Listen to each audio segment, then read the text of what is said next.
আসসালামু আলাইকুম গাইজ, সবাই কেমন আছেন? আশা করি সবাই ভালো আছেন। আমি রামিম লাইফস্টাইল থেকে নতুন আর একটা রেসিপি নিয়ে চলে এসেছি। মুগের ডাল দিয়ে রুই মাছের মাথা দিয়ে মুড়ি ঘন্ট। চলুন দেখে নেওয়া যাক কীভাবে আমি রান্না করি। একটা ফ্রাই প্যানে আমি 1 পোয়া মতন মুগ ডাল নিলাম। এটা আমি সুন্দর করে ভেজে নিব। আমি একটা বাটিতে কিন্তু নর্মাল পানি রেখেছি। এই দেখুন, এভাবে ভেজে নিতে হবে। এখন আমি নর্মাল পানির ভিতরে দিয়ে দিব, যাতে মুগ ডালটা সেদ্ধ হয়ে যায় এইভাবে গরম গরম ভাবে। এখন আমি ফ্রাই প্যানে আধা কাপ তেল দিয়ে দিব রুই মাছগুলো ভাজার জন্য। লবণ, হলুদ রুই মাছে আমি লাগিয়ে রেখেছিলাম। এখন এগুলো আমি এরকমভাবে ভেজে নিব। রসুন, আদা, এলাচ, জিরা এগুলো আমি ব্লেন্ড করে নিব। আমি কিন্তু পেঁয়াজটাও ব্লেন্ড করে নিব। আমি আরেকটু তেল দিয়ে 3টা শুকনা মরিচ দিয়ে দিলাম, তেজপাতা, দারচিনি, লবঙ্গ দিয়ে দিলাম।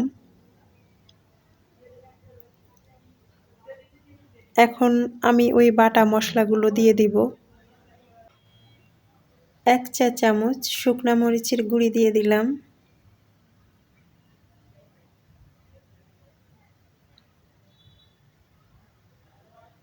এখন আমি এগুলো কষিয়ে নিব।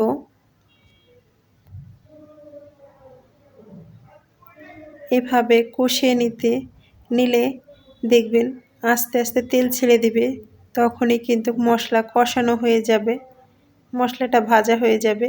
তারপরে কিন্তু মশলা দিয়ে এমনিই তেল ছেড়ে দিবে।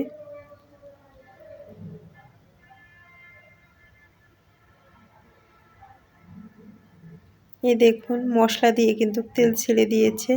এখন আমি এই জায়গাটায় 1/2 কাপ পানি দিয়ে দিব, 1 চা চামচ লবণ, 1/2 চা চামচ হলুদ দিয়ে এগুলো আমি একটু নেড়ে চেড়ে নিব। নিয়ে মুগ ডালটা দিয়ে দিব বলক পারলেই। এখন বলক পেরেছে, আমি মুগ ডালগুলো দিয়ে দিব। মুগ ডালগুলো দিয়ে আমি একটু নেড়ে চেড়ে 5 মিনিটের জন্য হালকা আঁচে ঢেকে দিব।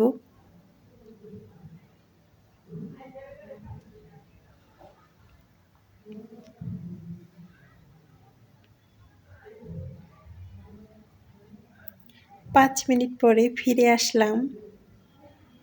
এই দেখুন, পানিটা অনেকটাই কমে গিয়েছে।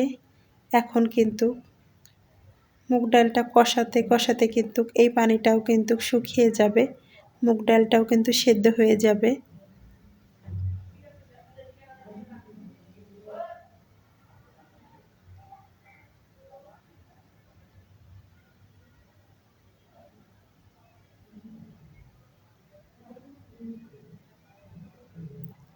ডালটা কিন্তু কষানো শেষ। আমি এই জায়গাটায় পরিমাণ মতো পানি দিয়ে দিব।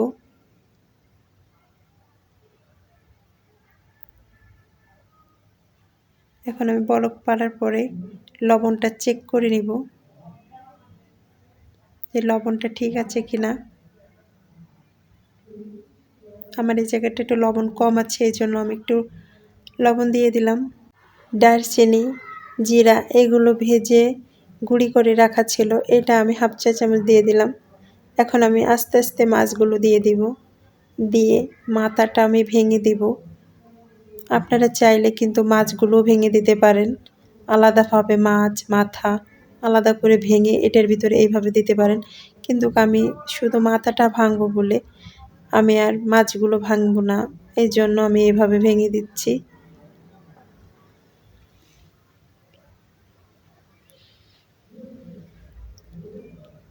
এভাবে নেড়ে চেড়ে দিতে হবে, পরে হালকা আঁচে রেখে দেব।